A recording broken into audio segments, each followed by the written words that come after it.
Up next on U.S. Bank Business Watch, presented by the Business Courier.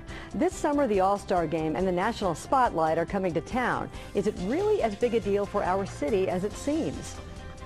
New homes, old neighborhoods, the things of developers' dreams. And inspiring ideas in an inspiring space, a brewery that caters to entrepreneurs. U.S. Bank Business Watch is next.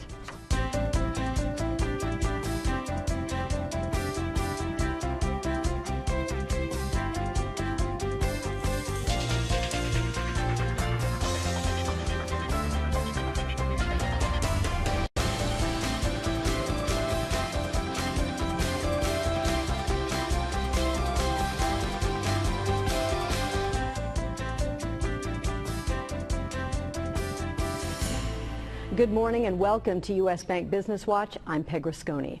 On the Business Courier front page centerpiece this week, in just over 6 weeks, Major League Baseball's All-Star Game will be played here in Cincinnati. It's expected to draw more than 11 million TV viewers and a lot of national airtime devoted to showing off the host city. So in this week's centerpiece, the Business Courier asks, is the All-Star Game really that big of a deal? The answer? Well, actually, yes. With the renaissance in our urban core, from the banks through the central business district to over the Rhine, there's never been a better time to show off Cincinnati to the rest of the world. So what kind of payoff should the city expect? That's the question people like Mayor John Cranley and Reds owner Bob Castellini are asking.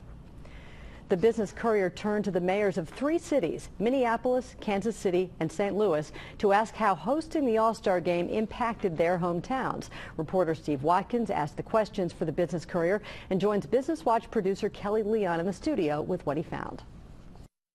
Thanks, and Steve, thanks for being here. Sure. So July 14th, it's right around the corner. Yeah, it's coming up. So what did these mayors have to say? Well, they had a lot of interesting comments that really do apply to Cincinnati. Kansas City's mayor, for example, talked about how it felt like it gave them a seat at the table for some bigger events coming up. In fact, they ended up using it as sort of a launching pad to bid on the Republican National Convention. So they felt like it gave them self-confidence to pull off the All-Star Game and make it work on a big national and international stage. And so they've done other big things. Actually, they had the World Series there last year, too.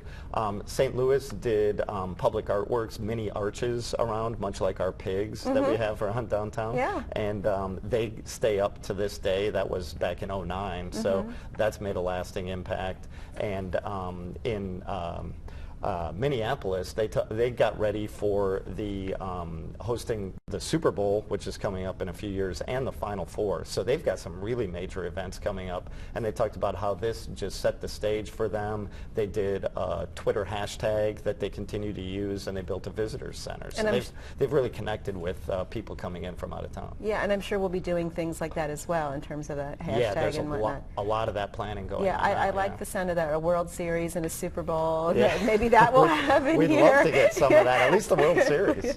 So what about lessons learned? Was there anything that they said, if we could do it over again, we would do this differently? Yeah, well, one thing, Minneapolis talked about that visitors center, and they said, you know, had we had to do over again, we would have had that ready before the All-Star Game. They ended up building it after, and the visitors center would have helped them connect more, get contacts for people who came from out of town, and connect them more with activities. So that was one thing. And Kansas City talked about transportation to and from the ballpark and how they could have made that a little bit easier and better, and they actually were able to apply that last year when they hosted the World Series. So a lot of lessons there, and hopefully the Reds will be able to use that for a World Series in times to come. Yes, using the streetcar for that, since it won't be ready for the All-Star Game. Yeah. And then finally, Steve, you did speak to Mayor John Cranley and Reds owner Bob Castellini. What did they have to say about their expectations? Yeah, John Cranley talked about a few things. He said, for one thing, this is a way to introduce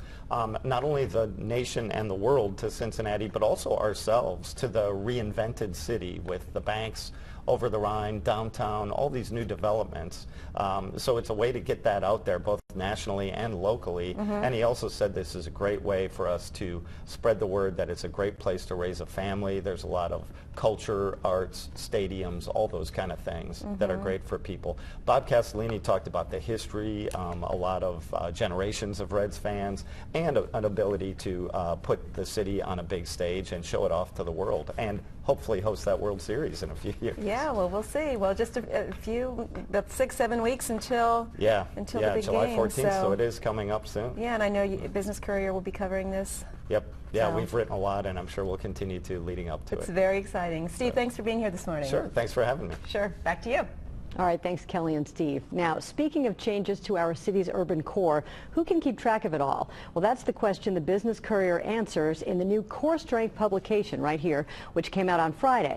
In this insert, the Courier breaks down what is happening and where projects stand in Midtown, Uptown, Over the Rhine, the Central Business District, and the banks in Northern Kentucky. So get a copy and keep it handy. It'll help you keep up and explore all the changes taking place in the city's urban core. Well, building new homes in already developed neighborhoods is becoming a new niche market. Bill and Mike Hines saw this trend early and have created a new business model to capitalize on it. Their company, Build Cincinnati of Coldwell Banker, works exclusively on new home and lot acquisition. Build Cincinnati connects buyers in neighborhoods like Montgomery, Indian Hill, and Madeira with developers and builders. Most buyers were out there looking out past the I-275 location for years, but once the market kind of came back and corrected itself, people wanted to be close back towards all the conveniences they had. So they wanted to be in close, walkable communities, and that's what it's really come back to. So that's why they're hotter than ever. Values are, finally ticking back up again. Still maintain reasonable, but it's been great. That's where everybody wants to be these days. Mike Hines' father, Bill, has more than 35 years experience and has developed more than 50